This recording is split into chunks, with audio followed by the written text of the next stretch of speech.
in while we get started. Hi, everyone. I'm Maureen Walker, content strategist here at DMI, and I want to welcome you today to DMI University's webinar on the Roth Blueprint.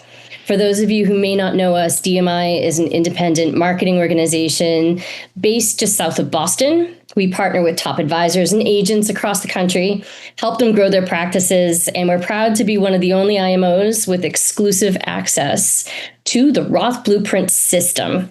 This Roth Blueprint system was created by Steve Hutchinson. Welcome, and it's become one of the most effective client conversion systems in our industry, helping advisors attract affluent clients, simplify complex tax conversations, and close major Roth conversion cases.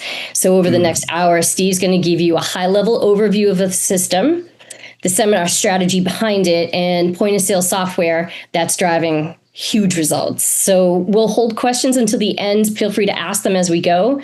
If we don't get to yours, one of our amazing annuity team members from DMI, like Tyrell, will follow up with you personally. And speaking of Tyrell, he brings nearly 2 decades of experience helping advisors turn complex client challenges into clear, scalable strategies. And he'll be there to help guide the discussion and show how DMI supports you every step of the way with Steve. And with that, let's dive in. Tyrell, the floor is yours. Appreciate it. Thanks, Maureen. Yeah, I just want to take a second and just let all of you know that are on the call. So we do have reps that are currently using the Roth Blueprint. I have some of my own reps that are using the software and doing some marketing. And it is a great strategy and a great calculator or software piece. I've been an advocate of doing Roth conversions for over 20 years now. And by far, this is the best strategy to do Roth conversions. I love it. I've used it myself for a couple of my own clients as well. So I just really want to say it's a great program. I'm excited for you guys who are here on the call with us to listen to Steve and allow him to kind of explain and teach you guys a little bit about the program. And I look forward to talking to any of you who have questions afterwards. So with that, I'll turn it over to Steve for him to dive right in. Hey, thanks, Tyrell. I'm excited to be here. We've been doing trainings all over the country. Just got back from Dallas at about 2 a.m. Last night, back over here in Phoenix. So we're getting phenomenal response across the country. We have a lot to cover. So for those of you, you probably need to allow at least like an hour to an hour and 10 minutes, because I'm actually going to go through the presentation. So you're going to learn a lot of phenomenal sales strategy, whether you get involved with DMI and Roth Blueprint and the seminar system or not. You're going to find this extremely, extremely valuable. So I'm going to jump into this. We kind of break down our sales strategy into 3 major sections, but I kind of think of this really simple. I think of it in terms of marketing, which we call locate. And so we want to locate, educate, and then motivate, which is getting somebody to move across the line and do a case with you. And a case for us, one of the things you have to understand if you're in the insurance business, we built this software from the ground up to only do one thing. We don't do college planning. We don't show somebody how to save for their motorhome. We don't do Social Security timing. So we're not a full financial planning software. We built the software from the ground up to do one thing and one thing only, and that is to help them get motivated to move the chunk of money, which is their qualified money, into a Roth IRA. That's 100% of our focus, and we've drilled down on that, and we have the most user-friendly software, and we have the only software that's specifically designed to show the benefits of an annuity, whether it be the bonuses or guaranteed income, in that transferring of the money from an IRA or from qualified to non-qualified. And at the end of the day, and what you're going to see in this, the elevator pitch is, if I can show you, somebody has $1 million IRA, if I can show you how to take that $1 million and with no out-of-pocket cost, without jumping tax brackets, and without even reducing the balance ever below the $1 million, if I can show you how to do that, is there any reason you wouldn't want to go from taxable to tax-free? And if you break it down like that, if you remove all the pain and stay focused and don't jump down 50 rabbit holes, you're going to find you're going to triple your closing rate, with this process. So locate, educate, and motivate. So I'm going to jump through this pretty quickly. But when I made the decision to drive our company towards the direction of building out a 100% Roth-driven software, part of what drove that is the average case size on a normal annuity is around $150,000. If you're just out there meeting with people and you're trying to sell a product. So if you're product driven and you sell annuities, you're going to fall into that 150 camp. If you're solution oriented and the product is secondary to the solution and you're driving the solution, the average case size jumps to 679,000 for the average Roth conversion.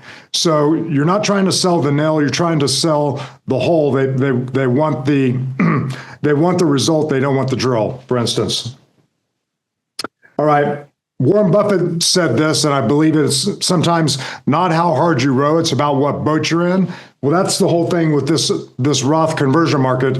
This is a opportunity to really focus in on working with the most affluent in any given demographic.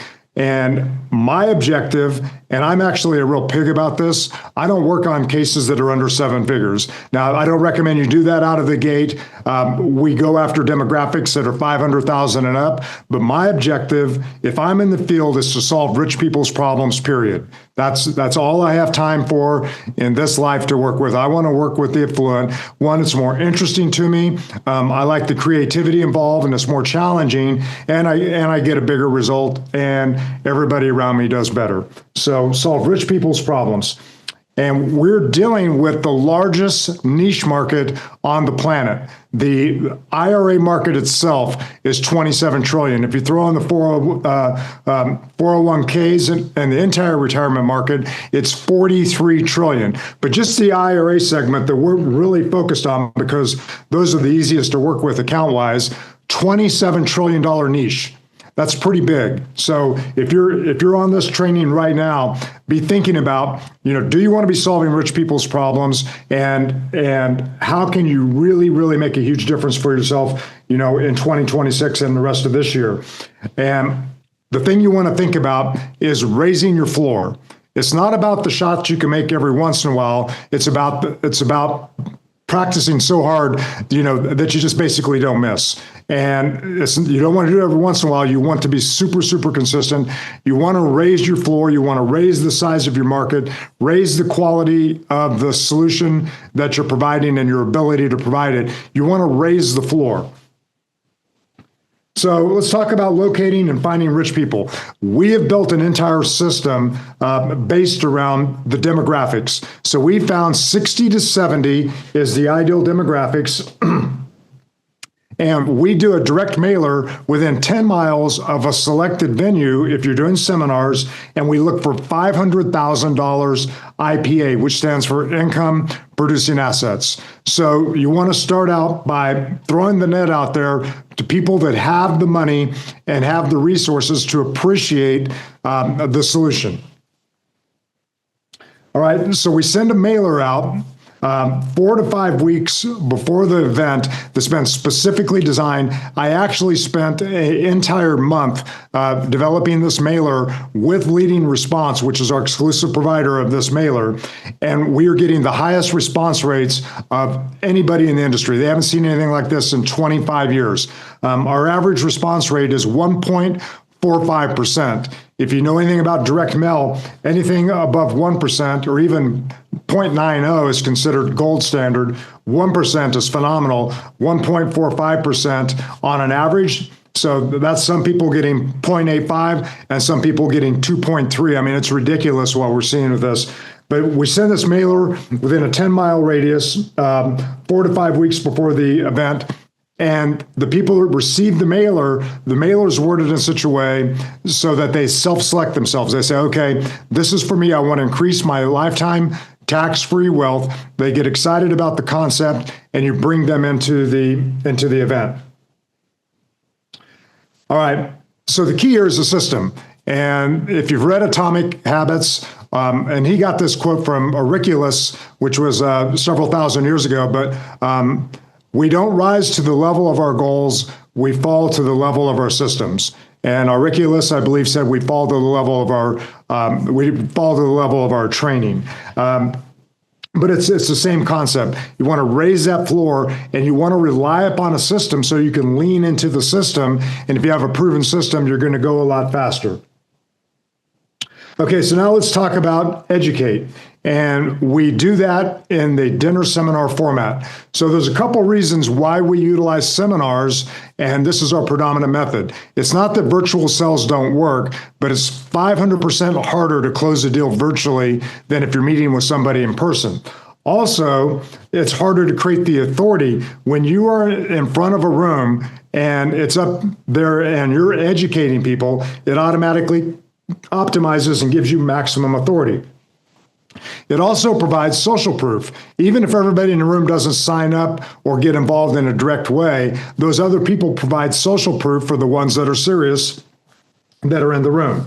You create reciprocity because you're educating them or edutaining them, and you're also feeding them. So yeah, there's a cost to feeding them, but you're actually creating reciprocity. And once again, we talk about edutainment. When people are on the way to the workshop, and if you take a couple, we'll use a couple as an example. When they're on their way, I like to imagine that they're doing something I call making a pinky swear. So a pinky swear is, okay, we're going to go to this event. We're going to take notes to add to all of our other notes, and we're not going to set an appointment. We're just there to learn and enjoy our dinner, and that's it. Pinky swear? Okay, so they agree to that. Your job, if you're educating these people, your job as an advisor is to break the pinky swear. That's basically the total focus. So you need to assume they made the pinky swear, and then you need to be determined to break the pinky swear. The presentation I'm going to show you is specifically designed, and I actually developed this over the last 10 years at a cost of over $47,000. So what you're seeing has been carefully constructed. You're going to see about 3/4 of the presentation here in a few minutes, but it's carefully designed to break the pinky swear and get appointments with 60 to 80% of the attendees in the room, which we are doing consistently now across the country. So your job is to break the pinky swear. And I want you to think of the seminar not as a seminar and then go into your first appointment. The seminar is your first appointment. So the second your feet hit the deck in the seminar area, where the restaurant, the venue, steakhouse, whatever, you are on. That is your first appointment. So pay attention and focus on what's going on at that point. All right, so just a note, an amateur practices until they can do it right, and a pro practices until they can't do it wrong.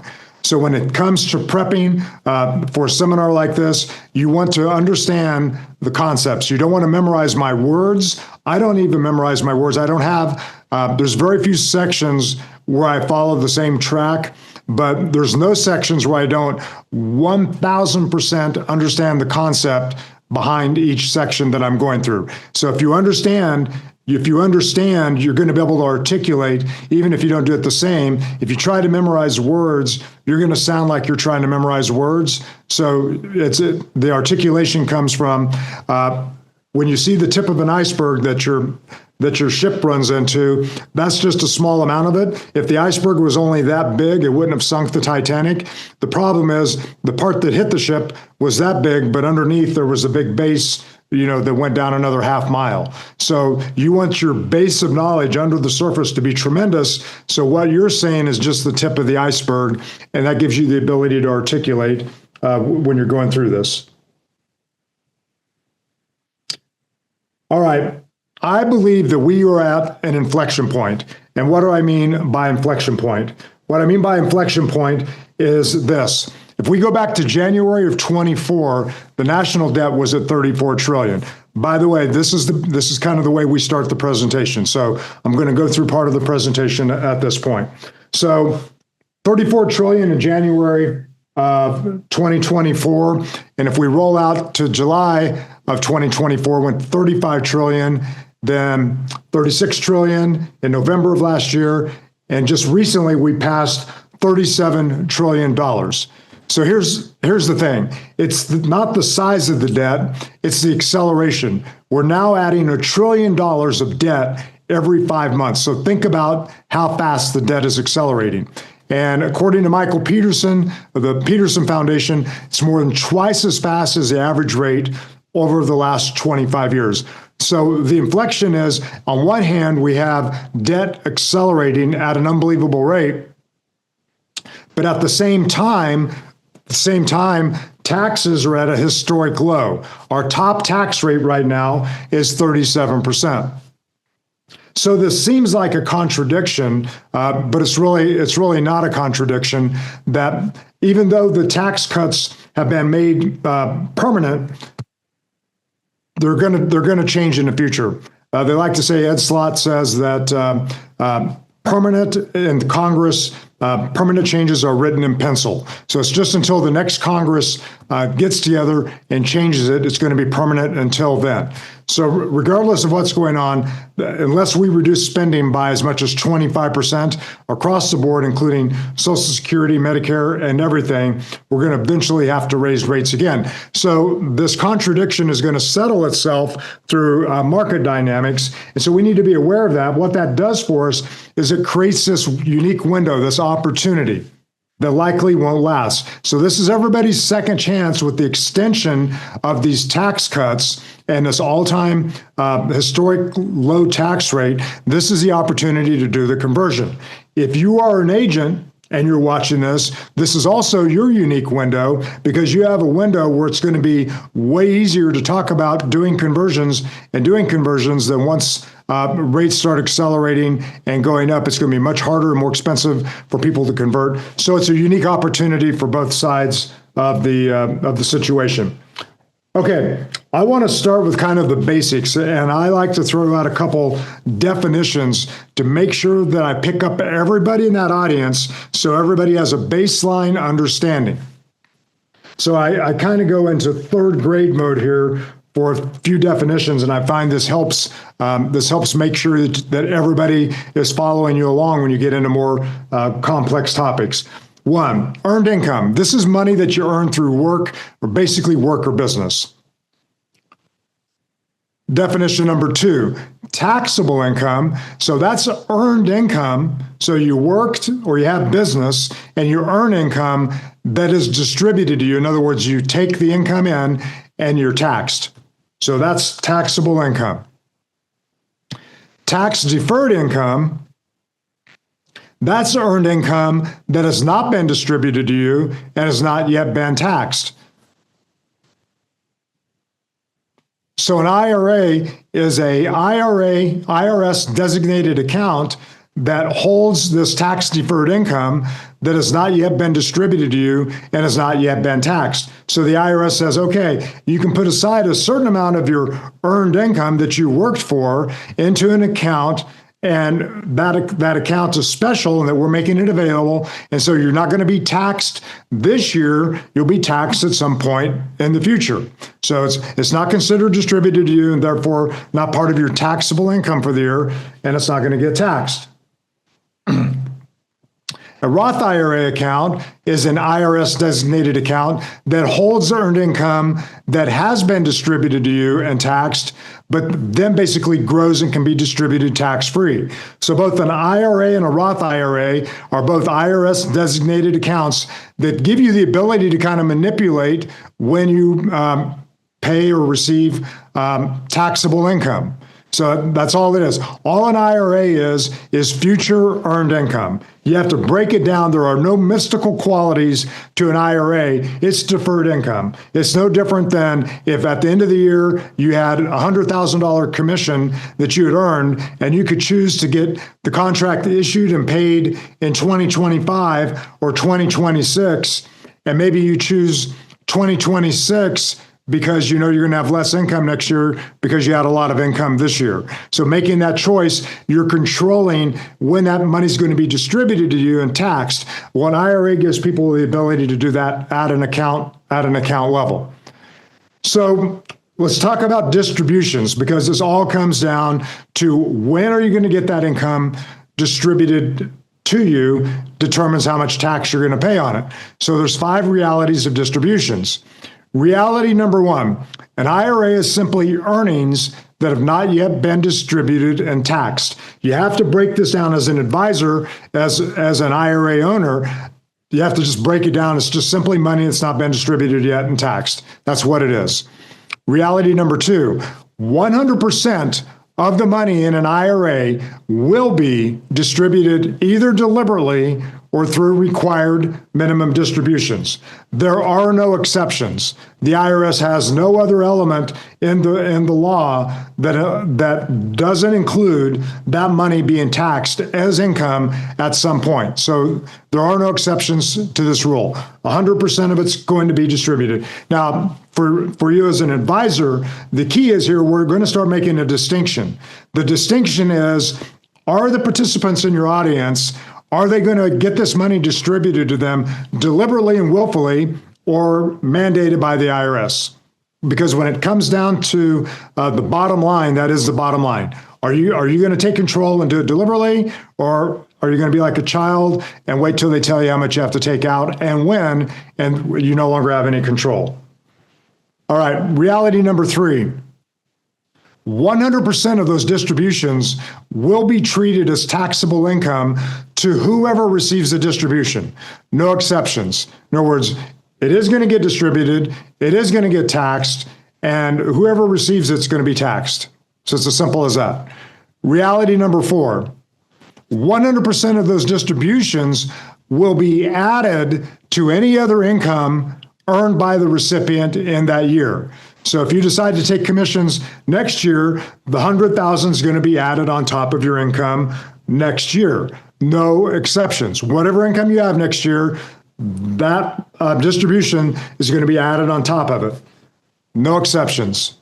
And then number five, 100% of the money inside of an IRA that has not been distributed and taxed is subject to future tax rate increases and other possible income-related chain reactions. So in other words, if I decide not to distribute it this year and wait to next year, concurrent with that is the risk that next year may be a different scenario as far as tax rates and other charges. I can't control that. So the longer I wait, the more risk I'm taking because things can change. But it's treated based on the tax rates and tax law and other cost-related factors that are income-related in the year it gets distributed, no exceptions. All you're doing is taking income that you worked for this year, and you're saying, I don't want that income this year, I want it 5 years from now. That's all an IRA is designed to do. So the number one rule of all IRA distributions is this. And once again, I'm trying to separate the audience into basically the wheat from the chaff. I'm trying to separate it into those who want to do work with me and do this deliberately using a Roth Blueprint, or just let the RMDs drive it and let the government make up the rules for me. So you either let planning drive your distributions, or RMDs will automatically drive your distributions. There are no other choices. You either figure it out in an intelligent way, or it'll be figured out for you. I remember this story. I think Zig Ziglar told it about this guy. He was in court, and the judge sentenced him to another 20 years in prison. He said, "Your Honor, I can't do 20 years in prison." And the judge looked at him and said, "Yeah, you can, and we're going to help you." So same thing. If you hold off and you wait, RMDs are going to take over, and the money will be distributed, and it will be taxed either to you or to your future heirs.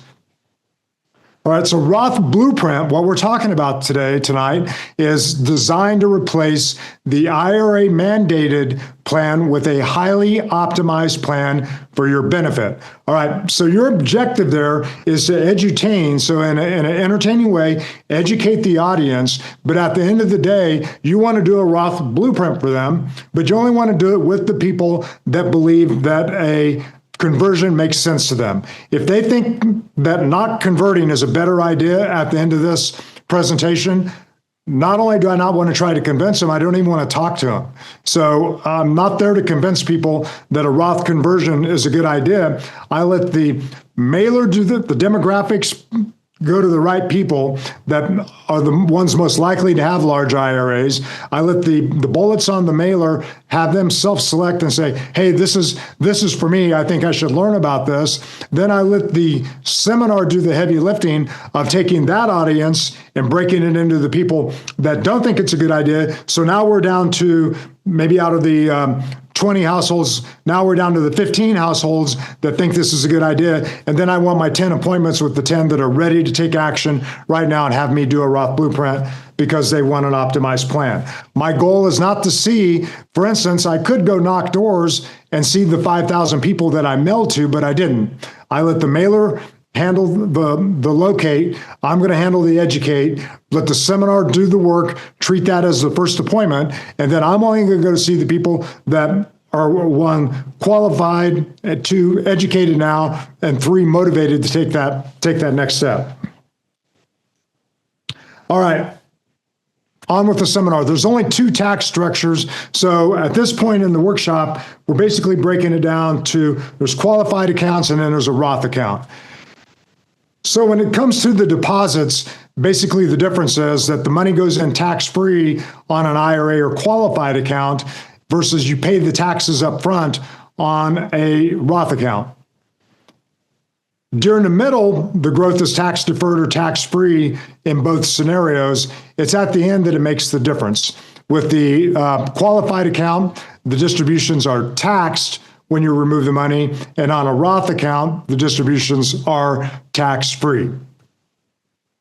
So in other words, do I pay taxes now and then never have to worry about it again, or do I pay taxes later and be subject to any tax rate changes or other chain reactions that may be involved?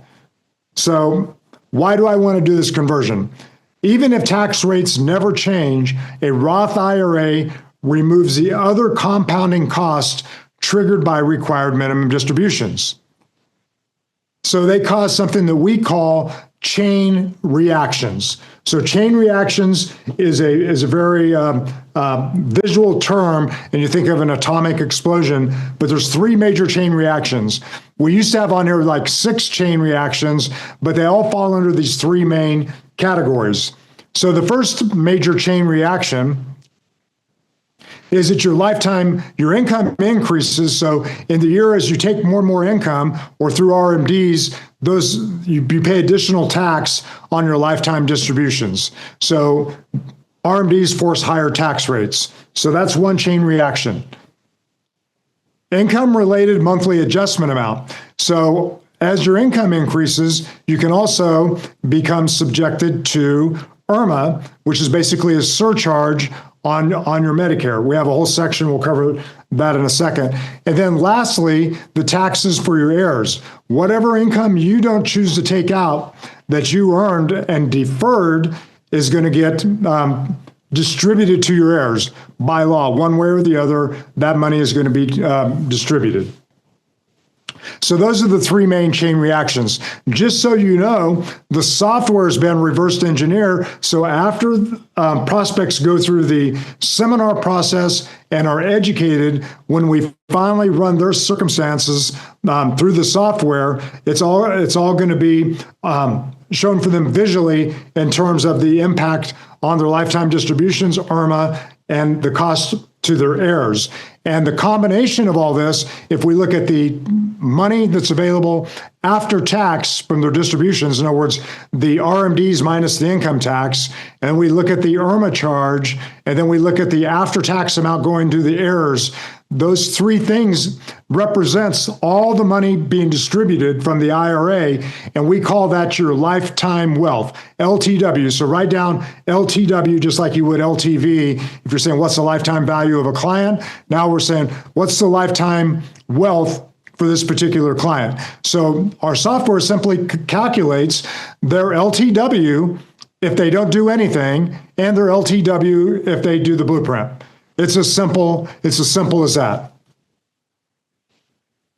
All right, so let's take a look at the distributions. I'm going to use Tom and Mary. They have $120,000 taxable income, and their income's increasing by 3% annually, and they're in a 22% tax bracket. They also have a $1 million IRA growing at a compounded rate of 6%. So just based on their income increasing, their income is going to increase from 120 to 338,000 through age 95. But because they have that IRA and they were born after 1960, at age 75, they have to start taking required minimum distributions. So they said, we're not going to worry about it. We'll do the minimum. All right. So at age 75, their RMDs based on current distribution factors is going to start at $97,000 and keep increasing all the way up to $269,000. But they're not going to pay taxes on just the IRA distributions. What else are they going to pay taxes on? Well, that money gets added to their baseline income. So you add both incomes together. So at age 75, they're at $284,000 at age 85, which now kicks them in to, I think, tier 2 or 3 on IRMA charges, as well as their RMD taxes, which are going to increase their brackets. You can see their brackets down below go from 24 all the way up to 35, I think, over there on the far right, if we take my picture out of it. Okay. So their RMDs, the cumulative tax on those distributions is going to be $922,000 additional dollars during their lifetime as a result of those RMDs. In addition, up to 85% of their Social Security becomes taxable when they hit certain income thresholds. Below 32,000, 0% is taxed. 32 to 44, up to 50% is taxed. And over 44, 85% is taxed. Now, our software automatically, when we enter in their income, it automatically makes these adjustments and calculates how much of their Social Security ends up being taxable. So we'll get into that when we're running the software. So once your total income, all combined, exceeds 50 single or 75 joint, you're basically almost guaranteed to be paying 85% or tax on 85% of your Social Security. All right, according to the National Bureau of Economic Research, among couples who retire together, about 6 in 10 wives and 4 in 10 husbands will become a surviving spouse. And so what that does, on an average of 12 years for the female or 9 to 10 years for the male, is it basically, if they're age 60, Tom and Mary, if one of them reaches age 95 or one of them reaches age 100, which is a 20% chance, the other one goes back to the single tax bracket. So you have their base income 187, which is a 22% bracket. Then we add those RMDs on at age 75. So that's 97,000. So that takes them to the 284. So that increases their bracket to 24. But then let's say something happens to Tom and he's out of the picture. Now all of a sudden, Mary becomes a single taxpayer and her rate jumps to 35%. So that last 12 years of her life on average, she's going to be paying taxes at the single bracket. So it can get pretty ugly. Our software has the ability, if you want to show the widow's penalty, you can choose which spouse, primary or secondary, and what age you want to show one of them becoming deceased, and it reruns all the tax math all the way through age 100. All right, so the next chain reaction is something called income-related adjustment or monthly adjustment amount, or IRMA. So this is a mouthful. It's also a pretty big tax. And at tier 1, this is, if you're a couple, and I'm going to focus on the couple, even though we show single and married. If you're a couple earning under $212,000 a year, your base tier 1 rate is $185 a month. All right. So everybody's going to pay the $185 a month. This is not a IRMA tier. This is called tier 1. The next 5 tiers are IRMA related. So this is called the standard tier. Unfortunately for you, you're going to have to learn a little bit about IRMA if you're going to be in the IRA market. So this was a big one for me. Once I got it, now I understand it. Tier 2 happens If your income as a couple is above 212 or 106 as an individual, and in addition to that 185, you now also have to pay a IRMA, basically an IRMA surcharge. So it starts out $74 a month on both, which total for Part B and D, $87.70 per recipient per month. All right, so if there's two of them, they'll be paying that times two. That's tier two. Now, as your income goes up further, tier three, now this is where Tom and Mary are going to fall, above 266 or 133 single, now the amount goes to 220. So that's for each of them. So 220 times 2 would be 440 times 12, about $5,200 a year for Tom and Mary. But it goes higher than that. The people's income goes up 334. It goes to 352 a month. Tier 5 goes to 485 a month. And then finally, tier 6, 529 a month on top of their 185, all coming out of their Social Security check. So you can get to $12, $13, $14,000 a month, depending on a couple's income in this, and it can be extremely expensive. So at $284,000 a year, Tom and Mary fall into tier 3. So $220 a month, and then that's times 2. So that's $440 a month for the two of them. For 12 months out of the year is $5,287.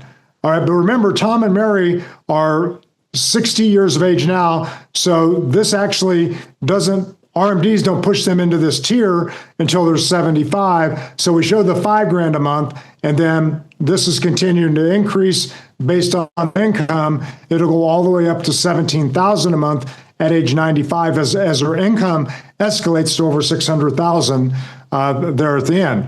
However, there's a problem. The problem is this, that the $5,200 a month for Tom and Mary at age 75 doesn't take into account how those charges are going to increase before they get to 75. So if we go back 10 years from today, that 5253 today, 10 years ago would have only been 3,200. IRMA is increasing at 6.5% annually. I just use 6% for this. So when Tom and Mary actually get to 75, what was now 5253 is going to be more.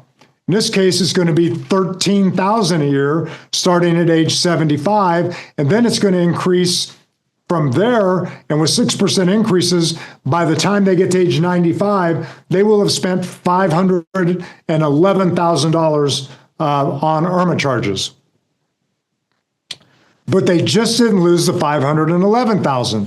So then you ask the audience, what else did they lose? Well, they also lost the opportunity to earn money on those dollars that they just spent in IRMA that could have been avoided with a little bit more deliberate planning. All right? So we have a name for this called lost opportunity cost. And the way it works is, had Tom and Mary been able to earn 6% on the money that they shipped off to pay the IRMA charges, that would have grown to another $401,000. So it's phantom money they didn't earn, lost opportunity costs. So we add that to what they spent on the IRMA, and Tom and Mary lost $912,000 to income-related monthly adjustment amount. So that's the second chain reaction. The third chain reaction is for the heirs. All right, so this shows their the base, or the graph showing the account value of their IRA if they just pay RMDs. And you can see out around 80 or 85, it starts flattening out, and then it starts going down because RMDs keep increasing, which keeps driving up their distribution and their distributed taxable income, back all the way to the beginning. All this is an account of income that they earned previously that they haven't yet had distributed or taxed, which the IRS wants distributed and taxed, either by you or from your heirs. It's as simple as that. So the Secure Act, they've eliminated stretch IRAs, and so now the Secure Act forces heirs to liquidate the IRA within 10 years. So large inherited IRAs kids are taxed at the top marginal tax rate. So every year they have to continue with those required minimum distributions because somebody wasn't adult enough to have a deliberate, willful plan to take care of this previously at the expense of everybody. So you have no control and massively inefficient. So if you take a look at the chain reaction that we have going on, it's like an explosion. RMDs increase each year, increases the distributed amount to you that's going to be distributed and taxed every year and increasing, which then increases your IRMA or your income-related monthly adjustment amount. And then any money that you didn't get distributed is going to get distributed within 10 years to your heirs, and they're going to pay tax at their then probably much higher tax rate, and your untaxed, undistributed income that you earned years and years ago is going to land on their taxable or their tax return in the year they receive it, which is probably when they're during their peak earning years. And this is critical. The chain reactions happen even if tax rates remain unchanged during Tom and Mary's lifetime. So we're not trying to convince people taxes are going to go up. All the chain reactions happen even if taxes remain the same. There's a 99% chances taxes will go up, but you don't want to get into that debate because some people will debate you on that. So if a Roth IRA reduces or eliminates the three major chain reactions, the question is, what gets in people's way? Why haven't you already converted? Well, before I get into that, and I go into this little story with the audience to one game participation, and I'm setting something up. So you'll see this. So I asked them by a show of hands, how many people have been to Europe? And the majority of the audience's hands will go up. I'll say, okay, so leave your hands up if you've been to Europe. Out of you that have been to Europe, how many of you as part of that trip also went to Italy? And the majority of their hands will remain up. And then I'll ask, okay, out of the people that went to Italy, how many of you happened to stop by and see the city of Florence as part of your travels? And so you're still going to have generally 5, 10, 12 hands still up. I say, okay, so for those of you who were in Florence, how many of you happened to stop by that museum and see the statue of David? All right, so you're still going to have 5 or 6 hands up. So, okay, hands down. And then I tell them my own personal story. First time I saw a statue of David, about 20 years ago, this thing's absolutely unbelievable. 17 feet high, carved out of a single chunk of stone, and it's just absolutely, it's just breathtaking. And the crazy thing is, this was carved out of a huge block of stone that had sat in the quarry in Florence for over a century. And in 1450, the stone was called the Goliath. And in 1450, some sculptors tried to carve the figure of Goliath out of the stone, and they basically gave up because it was too brittle and too hard to work with. So around 1502, this guy shows up and he starts carving on it. And his name is Michelangelo. And Michelangelo from 1502 to 1505 spent 3 years almost without changing his clothes and ever leaving the site of his work, created the statue of David. This thing was so incredible that at the time, the Pope at the time approached Michelangelo regarding his genius in carving the statue of David, just like, how did you do this? It's like so unbelievable. And Michelangelo basically quipped like a smartass, turned to the Pope and said, it's really simple. I just remove everything that is not David. Okay, so I'm going to stop here for a second because this is a really powerful point. I'm going to take a sip of my Alani. We tell this story, one, we want to set a hook in their mind, and we want to create a metaphor for them of what we're doing. We're going to take their IRA and we're going to remove the negative, and what remains will be perfection, which is the Roth IRA. All right, so we're going to remove everything that doesn't belong. So that's a conceptual idea. You want that locked in their head. It's also edutainment. I'm educating them, but I'm also entertaining them. So we call this the Statue of David close. All right, so to continue, so we want to remove the conversion negatives. So there's 3 reasons they haven't converted. All right, first one is out-of-pocket costs. People hate paying tax. So if they have to take money out of their pocket to from another account to pay the tax, that's a negative, and that's a lot of them just don't even consider it. Second is they don't want to jump into higher tax brackets. And the third one, I am installing in their brain, and the third one, I basically call it this sequence of returns risk. Now, they may or may not be articulating that, but when I explain it to them, it's going to be their third negative. All right? So out-of-pocket tax costs. So this is when the conversion tax cost exceeds their available cash reserves. The typical retiree only has about 4 to 5% of their retirement wealth in a liquid form. So this is important for you as an advisor to know, because you're going to solve this problem. So for ages 55 and plus, the median retirement account has about 171,667 and only about 10 grand liquid. So that's a ratio, liquid savings ratio of 6.1%. All right, well, if you're converting at 24, 22, or 32% tax bracket, from where are the funds going to come to pay for the conversion? So there's a myth. There's a myth out there called don't convert unless you can pay the tax from outside funds. So I kind of like to challenge myths, so I did my own math on this, and I don't think that's always true. So let me give you an example. Let's take Joe and Jane, and they have $150,000 between pensions and Social Security, so they're doing great. So they have $1 million in their IRA. We're going to use a 30% tax bracket, and it's growing at 6%.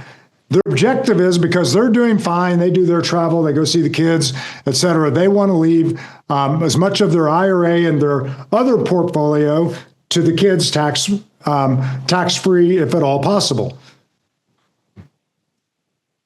So we take a look at the fact pattern, and down below, they have 100 grand in money market account. So that's their liquid. They have 300,000 in stocks. So we'll say they have Oracle stock, and they have $1 million in their IRA that we want to convert, and they're at a 30% tax rate. So just keep it simple. We'll say it's going to cost them 30% to do the conversion, and this IRA is growing at 6%.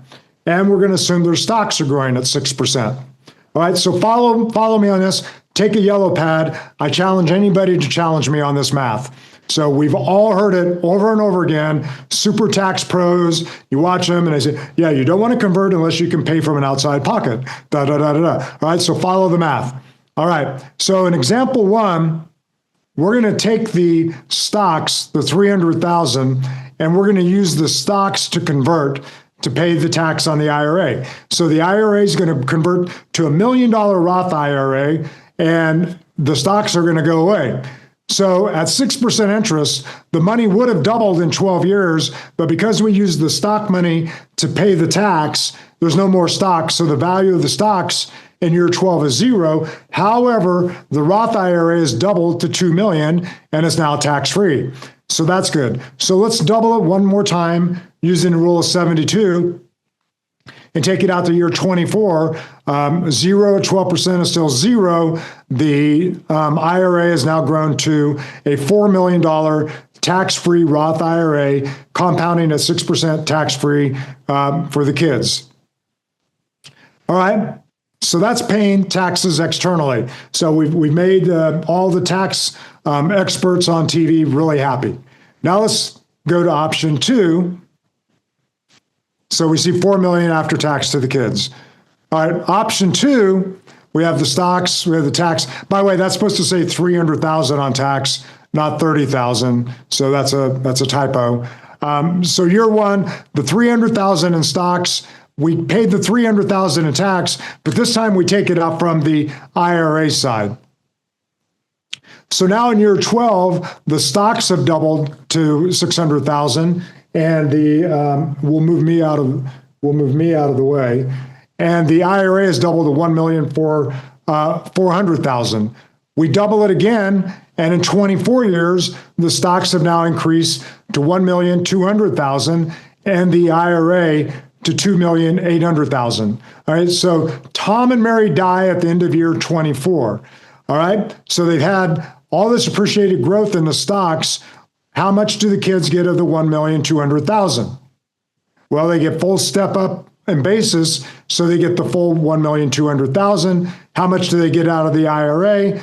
2,800,000. All right, last I checked, 1.2 million plus 2.8 million. That's $4 million. All right. Now, so that's even Steven, no pun intended. But let me ask you this. If they sold their stock in option one to pay the tax, I didn't show the capital gains tax they would have had to pay on that 300 grand. So they would have probably had to pay at least 60,000 in tax, depending on the gain in the stock, 30, 40, 50, $60,000 in tax. So it really wasn't even Steven. It actually would have made more sense to pay the taxes internally than externally. So, myth, don't convert unless you can pay tax from the outside funds. Busted. All right, so Roth Blueprint gives you the ability to share with the audience that you're going to show them how to convert with no out-of-pocket cost. So now that brings about half or three-fourths of the audience back into your side, wanting a meeting to see how you can basically do this. All right, let's talk about higher tax brackets. The whole idea is because we have a progressive tax system, you want to fill up each tax bracket and then not exceed that. So the whole objective of doing marginal tax bracket management is so you don't exceed their current tax bracket, or in some cases, never go more than one bracket above where they currently are. Particularly if they're in 22, you may want them to go to 24% bracket. A lot of times that makes sense. So if they're currently, I'll do this, if they're currently wanting to not exceed the 24% bracket, which we set that max tax bracket in the software, and their current income is 100,000, then that tells us that in that year, we can't remove out of their $1 million IRA, we can't remove more than 294. But if we remove 294, that plus their current income is 394,600. So we've now managed to keep them under 24%. You've just done a properly structured Roth conversion for that year. All right, the next one is sequence of returns risk. So I spent some time on this, but I want to explain volatility to you, and I'm going to explain volatility to you in a way that when you're done with this webinar, or if you're in a workshop, when you go home, you can teach your grandchildren how sequence of risk returns works. So here's basically the way it works. I'm sorry, you want to understand how volatility works. So here's how volatility works against you. Let's say in the next 12 months, you have money invested, and the first year, the investments go down 20%. Then let's say the second year, the investment goes up 20%. So if you went down 20% in year one and up 20% in year two, what is your average rate of return? Well, it's 0.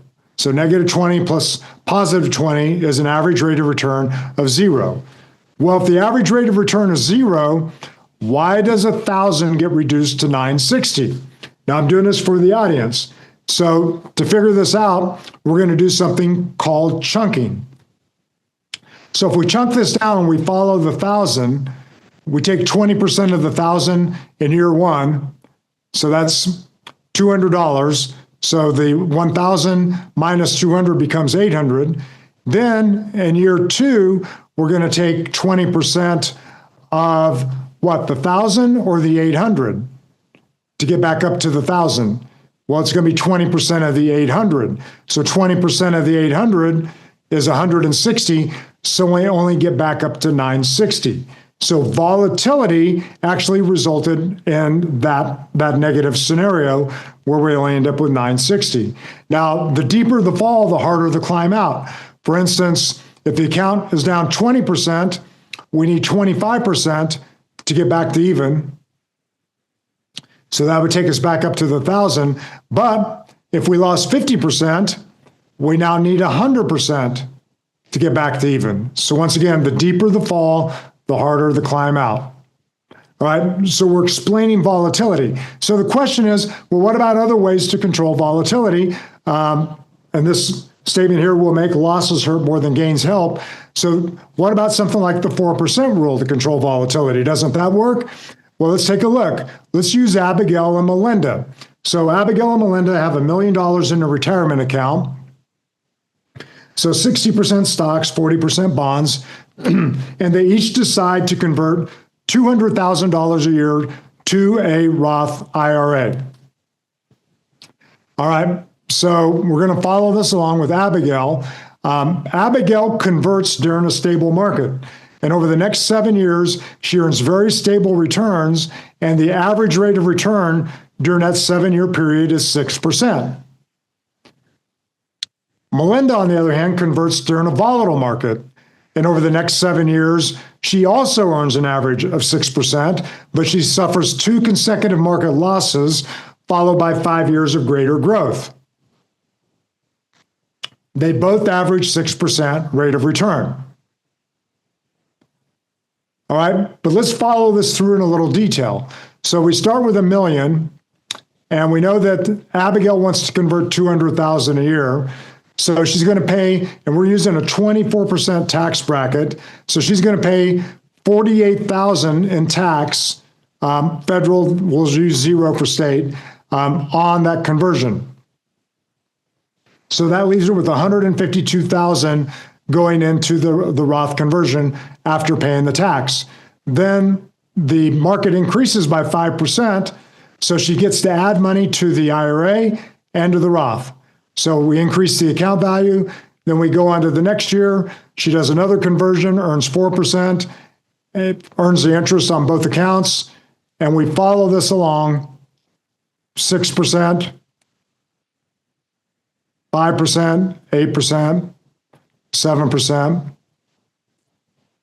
and we get all the way to the end, $1,142,000. Her average return was 6%.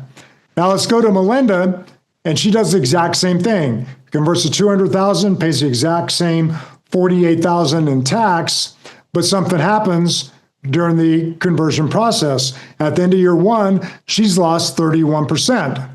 So now she's reduced her IRA by $248,000 and her Roth by $47,000.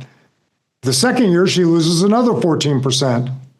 Then she has market recovery, makes 16%, then 35%, and we continue increasing. And so by the time we get out to year 7, she has $992,139. She's also averaged a 6% rate of return during the conversion. So what's troubling is after 7 years, Melinda has exactly $150,000 less in a Roth account than Abigail, even though they both earned an average rate of return of 6%. So the sequence of return risk is magnified during the conversion period. All right, what I'm doing is I'm establishing a case while at a minimum, during that conversion period, you want to use an FIA contract, which protects you from downside loss and that volatility. So we want to eliminate the sequence of return risk. Why is it such a big deal? Well, there used to be a thing called recharacterization. So before 2018, you could undo a Roth conversion for up to 21 months. After you converted, you could just simply hit rewind and recharacterize back to an IRA, no penalties, no losses, and you move back and you can start all over again. Well, in 2018, with the TCJA, they removed the undo button and it was eliminated. So what that means, once you convert funds, the decision is irreversible. The reason that this is so important is it creates a phantom gains problem. A phantom gain is when you pay taxes on money that you no longer have. All right, so if we take a look at Melinda, she was trying to convert that $200,000 to the Roth IRA, but because of the reduction, she had $62,000 of interest that she lost, so she lost $62,000. And so she paid taxes on this phantom gain of $62,000. So during the conversion period, avoiding losses is super, super critical. All right, so what we've done there is we've set up a situation. I'm not going to go through the rest of the presentation. You get the idea. The presentation is world class. When I'm done doing this presentation, if they don't know yet whether or not they want to deliberately take care of the taxes and do a conversion, or they want to just do it the normal way with the IRS, if they haven't made that distinction, I do not want to meet with them. I let the tools and the system do the work. I totally lean into my systems to make sure that I get in front of people that are the people I want to get into, that I want to meet with. So once again, we fall to the level of our systems. I'm going to jump into a case scenario here and jump over into software. So I'm going to set the case up first here. So we have Tom and Mary, age 60. In this case, we're going to show they have $1 million. Steve, if I could just interrupt 1 quick second. We are at the top of the hour. If anyone does need to jump off, totally understandable. What we're going to be doing is sending out recordings of this. If you can stay, fabulous, because this is riveting and very important. Also, Tyrell Jensen's information is in the chat. So please go in there, have a look at it, or write this down. His phone number is 781-919-2368, and get in touch with Tyrell and he'll be able to explain this in case you can't stay. Thank you, Steve. Yeah, and for those of you who are on it, this is this is where the rubber meets the road. So if you hop off now, it was expensive. So Tom and Mary have $1 million in their IRA. Their primary objective is the money to go to their heirs. All right, rate of return 6%. Their 2025 income is $150,000. They each earn $75,000 a year each. In 2026, their income is going to reduce to 75 because Mary's going to stop working. And they also have a rental income of $50,000 a year, which we're going to impute into the system.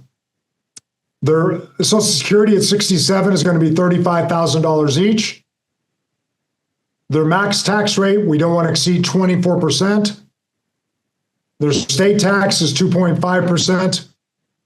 And we're going to show the taxes being paid internally.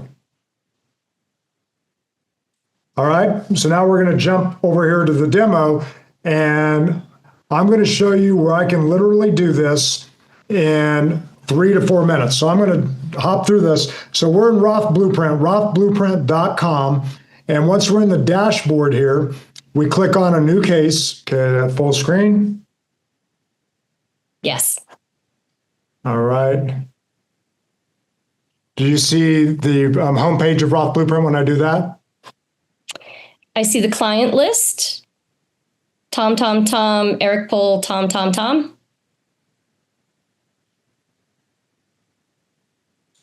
Okay. All right. Then we will go here to case. All right. So I'm going to set this up. We got a new case, fixed annuity, married filing jointly. We're going to go to Tom, age 60. And we're going to go to Mary, age 60. I'm going to use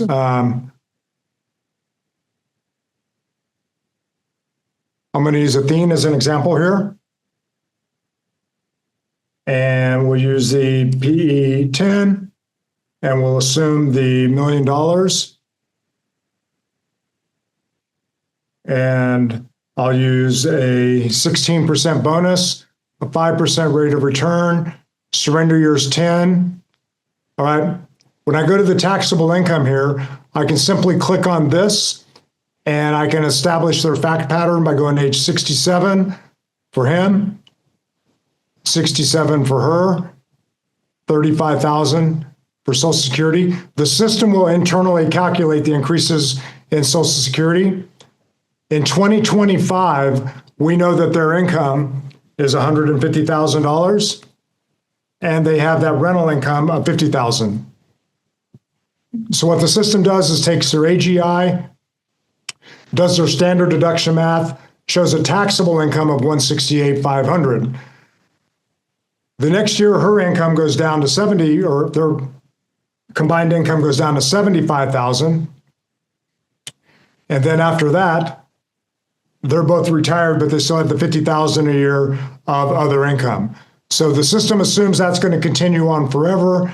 We click save, and then we go to the next section. We can establish the max tax bracket, which in this case, I'm going to use 24%. I'll leave 0 for state. We're going to pay internally. We're going to show their heirs tax rate of 40%. Because it's for their heirs, we're not going to show any income. We're going to optimize the conversion. We're also going to protect the premium. Then down here, we have some advanced sections. We can do a baseline comparison. The system assumes that we're going to compare 5% apples to apples versus 5%. So post-contract rate of return, I won't get into that, end age, widow's penalty. So I can click submit. And now this shows basically what's going on. Tom has $1 million, Tom and Mary. Their lifetime wealth before Blueprint, if they don't convert, is $3.499 million. If they do convert, it's $6.688 million, a 91% increase. Here we show the IRA value going down, and here we show the Roth IRA value increasing. Then we show a lifetime wealth comparison. And then down here, the software breaks down distributions, the tax on the distributions, the Roth conversions, and then the after-tax amount, their lifetime wealth from those distributions. Then it shows the IRMA charge, and in this case, because they had a low income, they actually generate a little IRMA on the conversion of 11,000. So a lot of times this number is several hundred thousand, and this number is a couple thousand. But in this case, they have 11,000 of IRMA during the conversion. But the heirs get 903,000 if they don't convert. We'll pay 361 in tax. So the net to the heirs is 541. So their total distribution is 4,471,000. Their total cost is 972. So their lifetime wealth without converting is 3.499 million.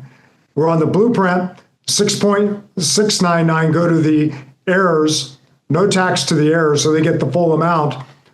So their total cost is 11,000 in IRMA and the conversion tax. So they end up with 6.699 minus the cost of 285. So lifetime wealth of 6688 for a difference of 3.1 million. So the difference is 91%. Then down below, Maureen, we show all the different year over year. It shows the distribution, the taxes being paid, the converted amount, and the end of year account value. And so we can run that all the way down through age 100. Okay, we can download this into a PDF. We can export it into Excel. We can go up here and change. Let's say they want to now show a lifetime guaranteed income. We can change strategy and product type up here at the top. And I'll change this rate of return to 2%. And we'll do a comparison rate of 5% on this. And we're going to show joint income starting at, let's say, there's 60, let's say age 67, we're going to show joint income. And now it does the conversion internally with no out-of-pocket cost and shows guaranteed income of 84,000 a year starting at age 67. Now, what's really powerful about this is we do all the internal conversion on the base, the benefit base, because the benefit base changes because you're taking the withdrawals out of the annuity itself to pay the tax. Then we can go down here and we can do an income comparison table, and we show this was 84,000 a year. If we used American Equity, it'd be 98,000 a year. So maybe I want to switch to that. So in this case, American Equity is number one, and I click submit. And now it shows the lifetime difference is 57%. So that means they're 57% ahead if they do a conversion and ours is guaranteed income versus if they stay with their baseline. Now, we can also show over here on the baseline, here's their baseline if they don't convert, but they take the $98,000 a year out of their IRA and pay the tax, they're only going to get $81,000 a year net, and then the money runs out at 92, versus if we do it our way on the blueprint, they do the conversion, the 98,000 is tax-free, and they get 57% more income. You can also see their taxable income schedule here, where we show all the Social Security increases, their end income, their rental income, their AGI. We calculate all the deductions, the senior deductions, the new $6,000 a year deduction, and the standard deductions increase at 3% annually. Social Security increases at 2% annually. And the most important thing is we calculate that taxable income to calculate the conversion amount each year. And then you can go up and actually show the annual conversion details. So you can show how much taxable income they had, the top of their bracket, the total amount we withdrew. So if you take the 92.5 plus the 302, that gets us to the top of that 24% bracket. Then you withdraw the tax, and then that's the amount that gets converted. So you can show them that year by year detail if you want to do that. Okay, Maureen, how many people we still have on here? I want to flip over to the slides if I can. You absolutely can. We are more than half still here, which is great. Okay. Because we do have a special situation for everybody today. I'm going to stop sharing my screen for a second, and I need about 1 minute. Charles, can you ask your question? Yeah. Do you guys have a list of broker dealers you work with? Great question.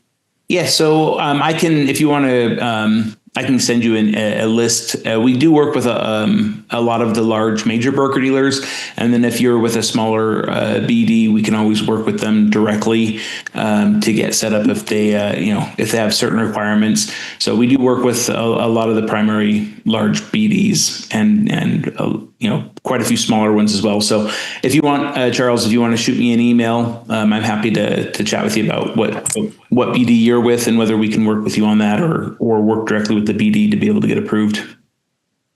Thank you. Yep. Thank you for asking.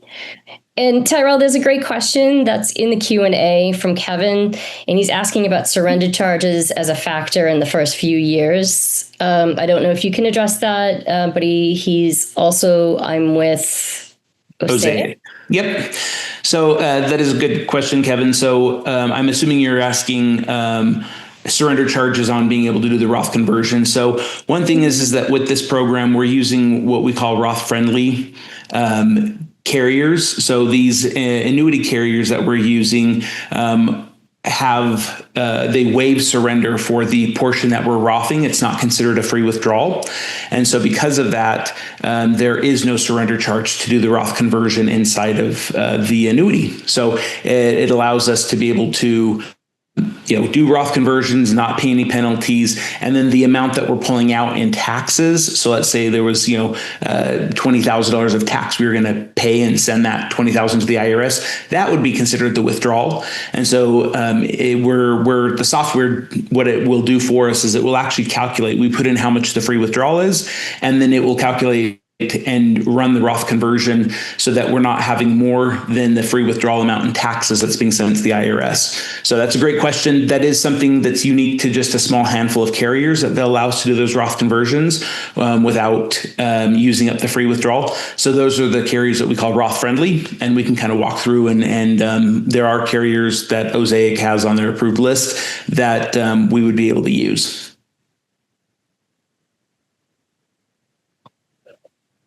Okay, thank you. I'm going to dismiss that. And then we have a question about the software. Is that something you can utilize and purchase? Is it always in conjunction with DMI approved annuities? Yes, so the software is something that you would be able to purchase and use, and it does. So you can elect inside the software either the preset annuities, or we can plug in, if there's a specific annuity you wanted to use, we can plug in the information on that. But like I was just mentioning, there are just a handful of carriers to really maximize and optimize the Rothing in a given year. We want to use carriers that are Roth friendly.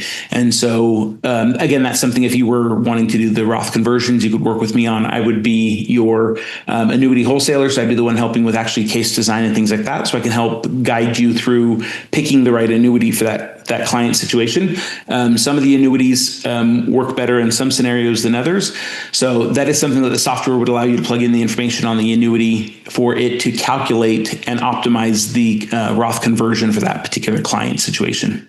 Tyrell, can you hear me? I can. Can you see my screen? Yep. Can you see where it says, you can see my actual screen where it says 80 million? Yep. Yes. Okay. All right. So I had to, I switched to a different computer here so we could, because it dropped me off on the other one. Okay. So the question is how much can the system increase your production in 2026? So I want you to mentally think where you fall in here. There's actually people that are on pace to do 80 million annually, meeting with only like 10 clients per month with an average case size of $1 million, doing something like this. So ask yourself, do you think you could increase your production by 80 million or more in 2026? So we can't have a show of hands on this, but mentally ask yourself where you fall in here. Then, if not 80 million, could you see this increasing your production by 8 million in 2026 by going after this larger market, case size, having these tools, having these kind of systems? The next benchmark would be, could you see yourself writing 800,000 or more in 2026 as a result of these tools? And so ask yourself, where do you fall in on this? Now, the next part, if you only see yourself writing 80,000 or more a year from this system, this probably really isn't for you, and I'd want to discourage you from getting involved at all. In fact, I'd greatly discourage you doing seminars. So we find most people are going to fall between, Tyrell, 800,000 and $8 million a year, anticipated extra production as a result of entering this market in the proper way. Now, so we recommend people do one seminar or one event monthly with at least 5,000 mailers to pull in the audience size they need to make sure that they fall in this realm, or even more if they see themselves doing that.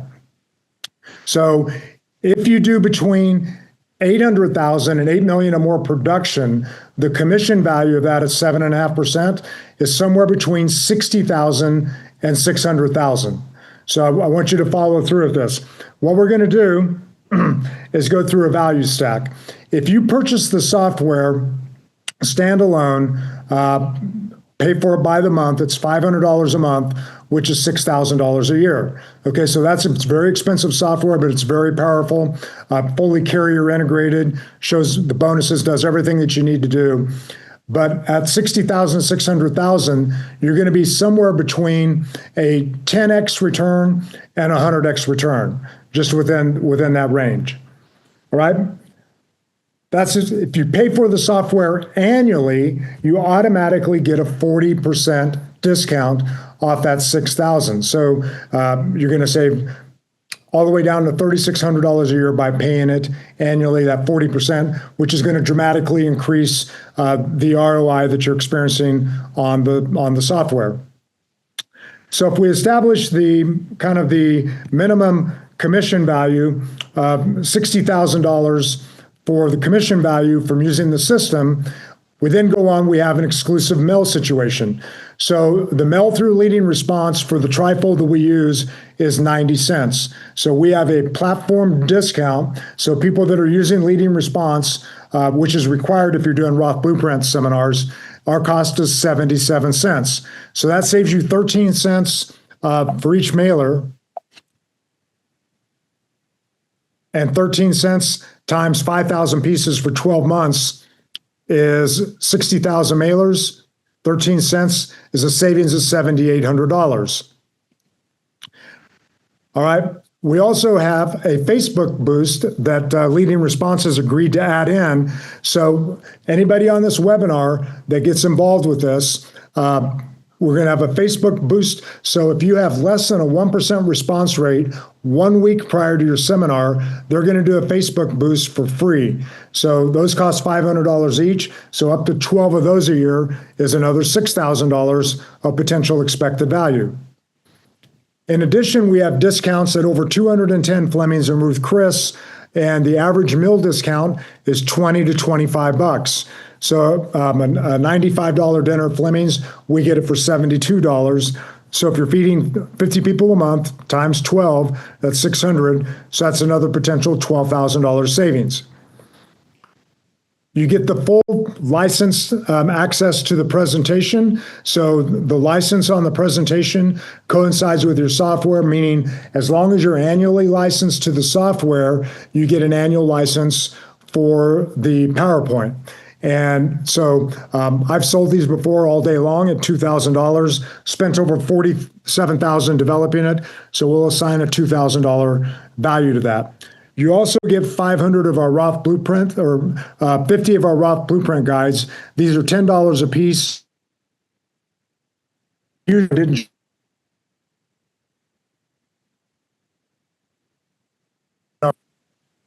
That we hand out at the workshop in exchange for the appointment. Then you also get a custom banner to put in your seminar location. That is a $200 value. Then you also get on our advanced monthly mastermind calls. These mastermind calls are reserved for people that are already doing high production within the system, but we're going to go ahead and let you onto the call even before you've written your first case, so you get to join in on the mastermind calls. And I made up the value of $12,000 there. It may not be worth anything, so I just made that one up, but they are extremely valuable, and you learn a lot because we go through advanced case design. So you have a potential expected value of $95,000. So here's the deal. The first 10 people that sign up on this from today's webinar, the first 10 people that sign up, you're going to get a $600 rebate. That means your net cost, you pay for the software for $3,600. We're going to have, our parent company is going to send you $600 rebate on that if you're one of the first 10 that sign up. The other thing we're going to do is we want to do a seminar guarantee.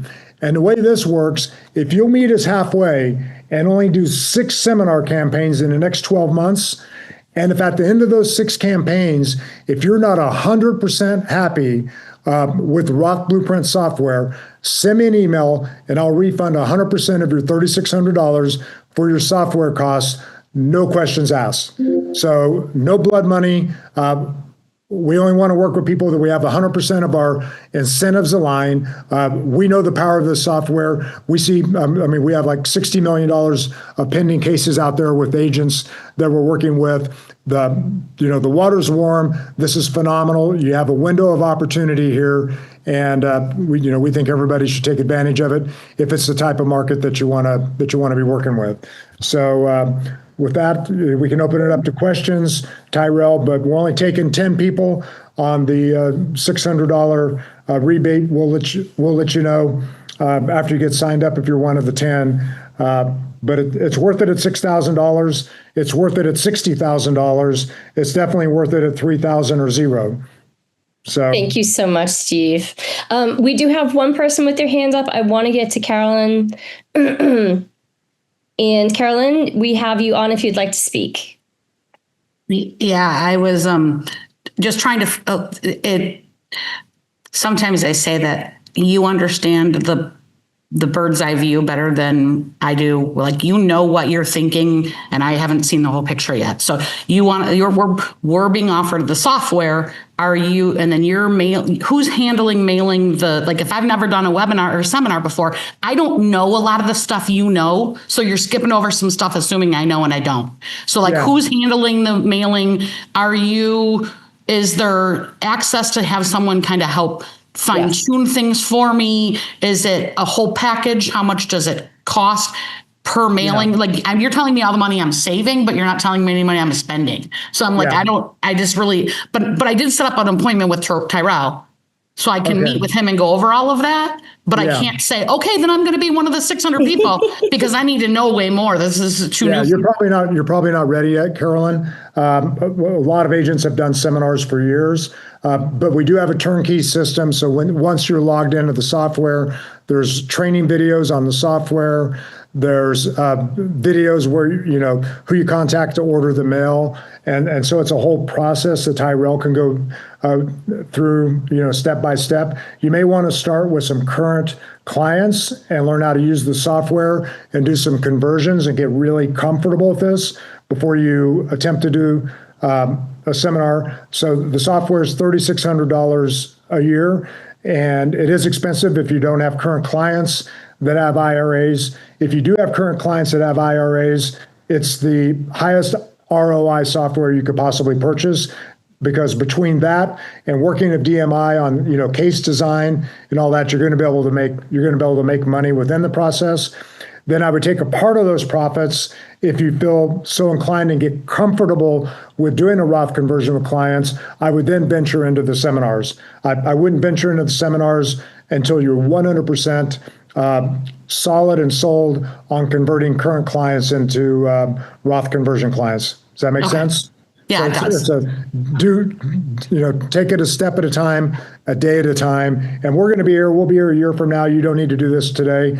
The people, that have been around this market for a long, long time, they know who they are. They understand the process. Those are the one this big package is available for, that they should jump on immediately. We'll go at your pace. Okay, Carolyn? Okay. Sounds good. I'll talk to you during the meeting, Tyrell. Thank you. Perfect. Thank you so much for that question. More questions, Maureen? Go ahead. No, that is it. So I want to. Yep, go right ahead. Sign up for the software. To get this package, you need to use the code DMI. There's a coupon code in there. Put in DMI in that coupon code when you sign up. That way we know you were on this webinar. And once again, the first 10 that they get going with this are going to get that rebate back to them in the next week.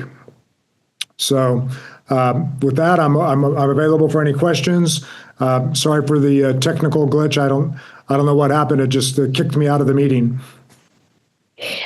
So Steve, thank you so much. Tyrell, thank you very much for being with us. Everyone, on behalf of all of us at DMI, thank you for joining and staying. And we're excited to have you take that next step with Roth Blueprint and us. So make this your biggest growth year yet. And on that note, everyone, have a great day. Take care. Thank you. Thank you for having me on. You bet. Bye-bye.